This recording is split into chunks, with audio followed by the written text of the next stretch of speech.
याला पर्याय मी पहिल्यापासून सांगतो, एकजूटच पर्याय आहे याला. तुम्ही असं कितीही पोटतिडकीनं सांगितलं, तुम्ही कितीही मायेनं या सरकारला सांगितलं तरी ते कधी आपल्या डोळ्याचे अश्रू नाही पुसणार.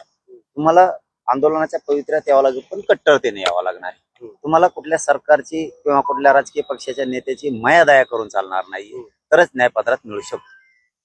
आणि दुसरा प्रश्न असा, अन्नाचं भारतीय विकास महामंडळ जे त्याला आता लाभार्थ्याला व्याजाचा परतावा मिळत नाही. त्यामुळे अनेक युवा उद्योजक जे मराठा समाजामध्ये तक्रारी करतात, वाढतात तक्रारी. आपण 16 तारखेला म्हणजे आता 16 मेला आपण पुढच्या आंदोलनाच्या तारखेची घोषणा करतोय. आंतरवालीत सगळ्या पत्रकार बांधवांना बोलून पत्रकार परिषद घेऊन खूप मोठं आंदोलन या राज्यात पुन्हा आपण उभा करतोय. त्याची तारीख मी आता 16 मेला सांगणार.